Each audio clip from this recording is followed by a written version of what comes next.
고난주간 첫날인 월요일 새벽에 함께 기도의 자리로 나오신 우리 성도님들 사랑하고 축복합니다. 함께 기도하고 우리 묵상하도록 하겠습니다.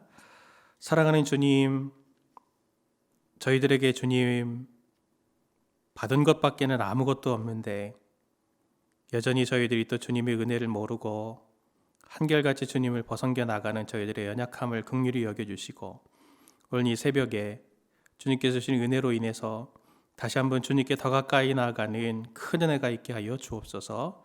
예수님의 이름으로 기도합니다. 아멘. 하나님 말씀 함께 보겠습니다. 하나님 말씀은 마가복음 14장 32절부터 40절까지의 말씀, 마가복음 14장 32절부터 40절까지의 말씀을 함께 보도록 하겠습니다. 신약성경 80페이지에 있습니다. 마가복음 14장 32절부터 40절의 말씀을 제가 봉독하겠습니다.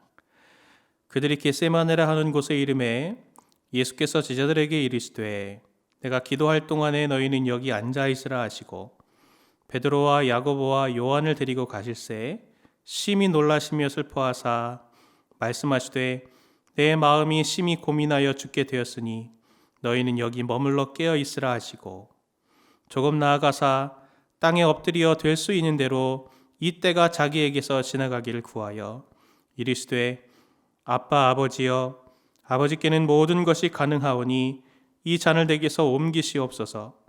그러나 나의 원대로 마시옵고 아버지의 원대로 하옵소서 하시고 돌아오사 제자들이 자는 것을 보시고 베드로에게 말씀하시되 시몬아 자느냐 내가 1시간도 깨어 있을 수 없더냐. 시험에 들지 않게 깨어 있어 기도하라. 마음에는 원이로되 육신이 약하도다 하시고 다시 나아가 동일한 말씀으로 기도하시고 다시 오사 보신즉 그들이 자니 이는 그들의 눈이 심히 피곤함이라. 그들이 예수께 무엇으로 대답할 줄을 알지 못하더라. 아멘. 오늘 본문은 우리에게 너무나 익숙한 유명한 겟세마네 기도하시는 예수님의 모습을 보고 있습니다. 예수님은 늘 중요한 일을 앞두시고는 밤새도록 기도하시기를 좋아하셨습니다. 예수님은 오늘의 사역의 핵심인 십자가를 앞에 두시고도 마찬가지로 오늘 본문 겟세마네 동산에서 밤을 새워 함께 기도하셨습니다. 예수님의 기도의 초점이 아닌 오늘은 이 사건의 흐름과 예수님과의 제자의 대화를 바탕으로 해서 오늘 좀 말씀을 묵상해 보려고 하는데 오늘 말씀 묵상의 포인트는 제일 많이 반복되고 있는 단어인 깨어있다라고 하는 이 단어를 우리가 좀 주목해 보기를 원합니다. 본문 34절, 37절, 38절을 보면 깨어있으라, 깨어있을 수 없더냐, 깨어있어 기도하라 라고 말씀하시면서 깨어있어를 반복하고 있습니다. 본문에 나타나는 이 헬라어 단어를 의미를 가만히 보면 이 단어의 의미는 그냥 이렇게 깨어있다라고 하는 자냐 깨냐 하는 이런 측면에서의 의미가 아니라 사실은 어떤 것을 주의 깊게 관찰해서 계속적으로 지켜보고 있는 것을 말하는 단어를 쓰고 있습니다. 대표적인 본문이 베드로전서 5장 8절 말씀이 바로 그런데요. 근신하라 깨어라 너의 대적 마귀가 우는 사자같이 두루 다니며 삼킬 자를 찾나니 할 때 근신하라 깨어라 라고 할 때 이 깨어라 라고 하는 이 단어가 오늘 우리가 지금 마가복음에 보고 있는 이 단어와 같은 단어입니다. 그러니까 오늘 본문에서 예수님이 말씀하시는 게 어떤 것이냐면 나를 잘 지켜봐라 라고 예수님이 제자들에게 당부하고 계신 모습입니다. 이게 어떤 것을 의미합니까? 우리가 보통 깨어있어 기도하라 이것에 굉장히 익숙하기 때문에 깨어있으라 라고 할 때 깨어있는 신앙생활은 어떤 모습이냐 그러면 그건 한편으로는 항상 기도하는 것이 습관이 되어져 있는 기도 생활을 잘하는 이게 깨어있는 거다라고 성도들은 생각하기 쉽습니다. 일부분 그것은 잘못된 것은 아니지만 한편으로는 정확히 같은 의미를 갖는 것은 아닙니다. 깨어있다라고 하는 게 항상 기도한다, 기도를 잘한다 라고 하는 것을 의미하는 것은 아니거든요. 예수님은 오늘 기도하신 후에 제자들에게 다시 찾아오시고 또 다시 가서 기도하시는 이 형태를 3번에 걸쳐서 이 겟세마네 동산에서 하고 계십니다. 근데 오늘 본문을 보면은 아주 재미있는 독특한 특징이 나오는데 이게 뭐냐면 예수님이 베드로, 야고보, 요한을 좀 특별 대우하시는 걸 볼 수 있습니다. 예수님이 겟세마네 동산까지 와서 제자들한테는 여기 앉아 있으라 라고 하신 후에 이 베드로, 야고보, 요한 3명을 다시 불러서 나와 같이 가자 해서 또 예수님이 가까이에 이 세 제자를 두시고 예수님은 또 한편으로 그들을 떨어져서 이렇게 함께 기도하시는 그런 모습을 보이시고 계신 거거든요. 그리고 나서 다시 기도하시다가 이 세 제자에게 와서 자고 있냐 확인하시고 또 가서 기도하시고 또 와서 아직도 자고 있냐라고 예수님 이렇게 물으시는 이 그림이거든요. 오늘 보면은 예수님을 보면은 이 제자들이 계속 깨어 있는지를 확인하시려고 하는 모습을 볼 수 있습니다.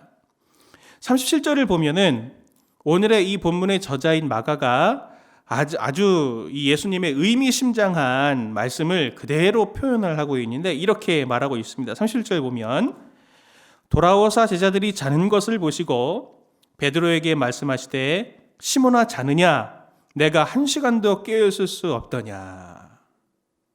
오늘 이 본문에 굉장히 이상한 표현이 있습니다. 마가가 이렇게 얘기하죠. 제자들이 자는 것을 보시고 베드로에게 말씀하시되 베드로야 자느냐 이렇게 얘기하지 않으시고 시몬아 자느냐 시몬아 자느냐 이렇게 묻고 계십니다. 이건 굉장히 의도적입니다. 베드로와 시몬은 사실 사람은 같은 사람이죠. 이름이 바뀐 거 아닙니까? 원래 베드로의 이름은 시몬이었습니다. 유대인들은 그 이름에 사실 굉장히 많은 의미를 부여합니다. 특히 성경에 보면 이름을 바꾼 몇몇 사람들이 있죠. 그 이름을 바꾸는 것도 그 바뀐 타이밍이나 그 전과 후가 사실은 굉장히 많은 의미를 가지고 있는 것입니다.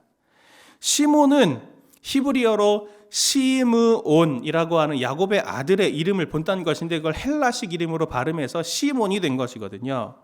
이름의 뜻은 하나님이 응답하셨다라고 하는 뜻을 이 베드로가 갖고 있는데 이 시몬은 베드로가 예수님을 만나기 전의 이름이죠. 예수님을 베드로의 고백을 들으시고 반석이라는 뜻의 베드로로 이름을 바꾸어 주셨습니다. 그런데 예수님은 오늘 자고 있는 베드로에게 오셔서 의도적으로 예수님을 만나기 전에 옛사람의 이름인 시몬아 자느냐라고 하면서 시몬이라고 부르고 계신 것입니다. 오늘 이 말씀의 의미가 무엇을 의미하겠습니까? 자고 있는 것, 깨어있지 않은 것, 그것은 예수님을 만나기 전의 모습이라는 것입니다. 예수님과 제자들의 중요한 차이가 무엇입니까? 중요하고 어려운 일이 다가오고 있어서 예수님은 밤을 새서 기도하십니다. 그리고 특별히 제자들을 다 데리고 가서 그것도 아주 이상한 방법으로 일부의 제자들은 저쪽에 두시고 그 중에 또 일부의 제자는 가까이에 두시고 예수님이 기도하시면서 3번이나 그 제자들에게 찾아오셔서 너희가 깨어 있어라. 나를 잘 지켜봐라. 잘 지켜봐라. 라고 하는 것을 예수님이 3번이나 얘기하셨으면 좋았을 텐데 그 의미를 알았으면 좋았을 텐데 제자들은 그냥 여유롭게 한가롭게 지금 이렇게 피곤하기 때문에 잠을 청하고 있는 것이죠. 중국 사자성어에 구맹주산이라는 말이 있더라고요. 이 말의 유래는 중국 송나라 시절에 어떤 마을에 술을 잘 빚어서 공정하게 파는 장씨라고 하는 사람이 있었다고 합니다. 이 사람이 술을 잘 빚었기 때문에 아주 인기가 많아서 술이 잘 팔리고 있었는데 어느 날부터 손님이 뜸해지고 점점 수가 줄더니 이제는 손님이 딱 끊어지게 된 것이죠. 그래서 이제 술이 팔리지가 않아가지고 쉰내가 나게 되었습니다. 그래서 어느 날 이 장 씨가 마을에 어떤 어른인 양천이라는 사람을 찾아가서 내 상황이 지금 이러이러한데 참 어떻게 해야 됩니까? 라고 이제 조언을 청했을 때 이 양천이라는 사람이 했던 말이 구맹주산 이 4글자를 말한 거죠. 무슨 뜻이냐면은 사나운 개가 좋은 술을 쉬게 만든다라는 뜻입니다. 무슨 말이냐면 양천이 이런 말을 한 거죠. 이 장 씨에게 일손이 바쁜 농번기에는 사람들이 아이들에게 술 심부름을 시키는데 자네 집에 사나운 개가 있어가지고 애들이 그 개가 무서워서 당신 집에서 술을 사지 않고 딴 집으로 이제 가게 된다. 그래서 사나운 개가 있으면 술이 쉬게 되는 법이야 라고 이 네 글자를 말해줬다는 거죠. 장씨는 그게 일상이기 때문에, 자기 집의 일상이기 때문에 이 개가 뭐 문제인가, 이 개 한 마리가 뭐 우리 집의 매출에 영향을 미칠까, 뭐 이런 생각을 못했던 거죠. 인기는 많고 그리고 잘 팔리고 문제가 없으니 나는 모든 것이 다 오케이야 했지만, 농번기가 찾아와서 아이들이 심부름을 하게 되니까 그 집에 있던 그 개 한 마리가 이 집안에 큰 상업의 매출에 영향을 미치게 되는 거 아닙니까? 당신은 개의 존재를 잊어버리게 된 거죠. 무슨 말씀을 드리고 싶은 것입니까? 우리 삶에 반복적인 일상이 있습니다. 매일매일 루틴하게 삶에 돌아가는 여러 일어나는 일들이지만, 작지만 의미 있는 변화와 문제들을 사실 우리 안에서 계속 일어날 수 있거든요. 내 마음속에서 자꾸 칭찬을 받게 되면 교만이라고 하는 싹이 점점 자라서 싹을 이루어서 나중에는 나무가 되고 열매를 맺는 경우들도 생기게 되고, 처음에는 죄 짓는 것이 이렇게 하나하나 할 때는 굉장히 큰 두려움과 공포로 나에게 다가왔지만, 자그마한 죄들을 하나씩 짓다 보면 죄에 무감각해져서 그것이 습관이 되고 인격이 되고 결국에는 내 자신에 심각한 어려움을 주게 되는 그런 변화를 우리는 잘 느끼지 못하게 됩니다. 오늘 본문에서 우리가 묵상해 봐야 될 게 무엇이냐면 바로 이 깨어있음입니다. 깨어있음의 의미가 무엇이라고 제가 말씀드렸습니까? 깨어있음의 의미는 면밀하게 지켜보아서 그것이 어떤 변화가 있는가라고 하는 것을 감지해내는 능력이 바로 깨어있음의 중요한 의미입니다. 마치 보초가 군대에서 이렇게 어떤 명기를 맡아가지고 이렇게 초병으로서 이렇게 근무를 서면서 적이 다가오는지 안 다가오는지를 한 장소를 계속 쳐다보는 것처럼 우리 자신을 계속 지켜보면서 죄가 나를 갉아먹고 있지는 않은가, 내가 그리스도로부터 더 멀리 떨어져 있지는 않은가라고 하는 것을 매일매일 면밀하게 들여다볼 수 있어야 되는데, 우리는 생각보다도 너무나 둔감한 것이 저희들의 모습이 아닙니까? 이 시대를 통해서 하나님은 분명히 우리에게 말씀하시는 것이 있습니다. 이 시대와 상황과 환경을 통해서 하나님이 하시려고 하는 말씀이 무엇인지, 오늘 이 말씀과 오늘 이 상황을 통해서 하나님은 나에게 무엇을 보기를 원하고 무엇을 경계하기를 원하시는지를, 그리고 면밀하게 지켜봐서 내가 교만한지 게을러지고 있지는 않은지, 악해지고 있는 것은 아닌지, 성령 충만한 것인지, 내가 영적으로 정말 잘 성장하고 있는 것인지, 사람을 서로 사랑하고 있는 것인지, 내 안에서 변화가 긍정적인 변화가 아니라 부정적인 변화로 변질에 이르고 있지는 않은지를 잘 분별하지 못하는 것이 사실 저희들입니다. 고난주간이 이제 시작되었습니다. 사실 고난주간은 작년에도 있었고요, 재작년에도 있었고 재재작년에도 있었습니다. 올해도 또 고난주간이 돌아왔습니다. 고난주간은 이렇게 반복적으로 지킬 이유가 무엇입니까? 점검을 해보라는 것이죠. 십자가의 은혜 앞에 너희가 정말 부끄럽지 않은 모습으로 죄와 치열하게 잘 싸우고 있는가? 그리스도의 십자가의 은혜를 가슴 뜨겁게 오늘도 우리가 유지하고 있는가? 라고 하는 것을 점검해 보라고 하나님이 오늘 저희들에게 이러한 고난주간이라고 하는 것을 저희들에게 열어서 선물로 주신 것입니다. 베드로와 그 제자들이 예수님과 한 곳에 모여서 6월절에 이 출애굽을 기념하고 축하하면서 떡과 잔을 나누는 즐거운 순간을 나눌 때는 모든 것이 다 좋아 보였습니다. 최고의 순간이었겠죠. 그래서 베드로와 세 제자뿐만 아니라 다른 모든 제자들이 다 예수님이 죽음의 자리에 간다 할지라도 나도 예수님 버리지 않고 끝까지 내가 그 자리에 함께 하겠습니다라고 호기 있게 얘기했을 수 있을 것입니다. 그러나 몇 시간 지나지 않아 그들은 엄청난 수치의 자리에 빠지게 되는 것이 우리가 잘 알고 있는 이야기 아닙니까? 그들이 조금만 깨어져 있었다면, 조금만 예수님이 왜 저렇게 기도하셨고 예수님이 왜 깨어서 나를 자꾸 지켜봐라 라고 말씀하시는지 그 의도를 파악할 수 있었다면 그들은 그렇게 후회하는 일들이 있지 않았을 수도 있었지 않겠습니까? 우리는 오늘 이 깨어있음의 자리를 잘 지켜야 되겠습니다. 사실 기도의 자리가 그래서 중요한 것입니다. 기도는 단순히 우리가 하나님 앞에 우리의 청구서를 올려드리는 그러한 자리만이 아니라 계속 제자들에게 오셔서 깨어있어라 깨어있어라 너희가 변질되고 있지는 않느냐라고 하는 것을 물어보시는 점검받는 자리가 사실은 그 기도의 자리이거든요. 기도는 분명한 큰 유익이 있습니다. 중요한 유익 중에 하나는 무엇이냐면 자신을 하나님이라고 하는 거울에 비추어 보는, 뒤돌아보게 하는 유익, 자성의 유익을 하나님이 우리에게 이 기도의 자리에서 주실 것입니다. 오늘 이 새벽이 그 은혜, 하나님 앞에 내 자신을 뒤돌아보게 하는 은혜, 하나님께 점검받는 은혜가 되는 이 새벽의 자리가 되시기를 예수님의 이름으로 축원을 드립니다. 함께 우리 찬송 426장을 함께 찬송하고 오늘 말씀을 가지고 함께 기도하도록 그렇게 하겠습니다.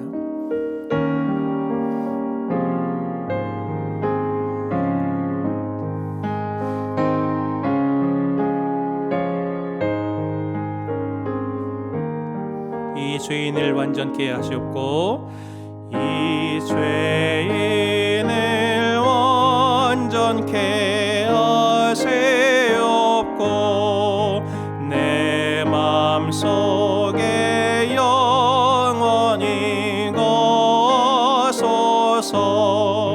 죄 가운데 빠졌던 몸과 맘을 흰 눈보다 너에게 없소서. 눈보다 더욱 헤어지게 곧 씻어서 정결케 없소서. 저 보좌에 앉으신 주 예수여 이 몸 주께 드리니 받으소서. 내 마음과 지식도 되레오니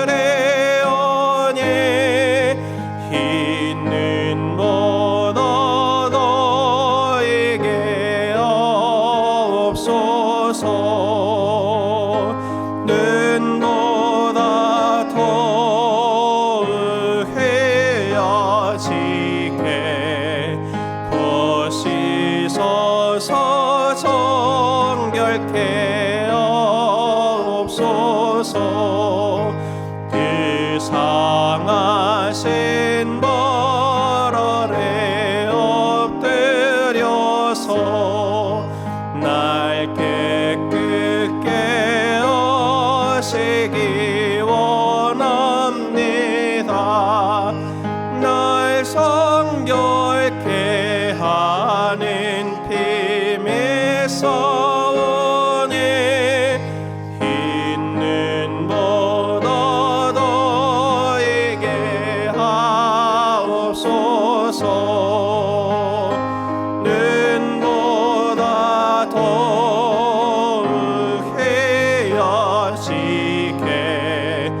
곧 씻어서 정결케 없소서. 아멘. 함께 기도하겠습니다. 오늘 두 가지 기도의 제목 가지고 함께 기도할 때 우리의 기도의 생활을 먼저 점검해 봤으면 좋겠습니다. 우리의 기도의 자리가 청구서만 내미는 그러한 자리입니까? 아니면 하나님의 음성을 듣고 나를 하나님 앞에서 점검하는 자리입니까? 내 자신을 진단받고 점검받는 은혜가 하나님 이 새벽에 있게 하여 주옵소서. 기도해 주시고, 두 번째로 이것을 위해서 함께 기도하겠습니다. 하나님의 뜻은 단편적이지 않아서 그 뜻을 우리가 다 알지 못하지만 하나님께서 지금 이 코로나19와 같은 여러 상황들 속에서 내게 말씀하시는 것은 무엇인지를 우리가 주님께 묻고 있습니까? 점검하고 있습니까? 하나님, 내가 하나님의 아들로서 하나님의 딸로서 어떻게 이 맡겨주신 삶을 주님 앞에 살아야 할지, 오늘 이 하루를 어떻게 살아야 할지 그것을 깨달아 알게 하는 은혜를 하나님 이 새벽에 주옵소서. 같이 우리 통성으로 기도하고 개인의 기도의 제목들 가지고 기도하시겠습니다. 같이 기도합니다. 하나님 아버지,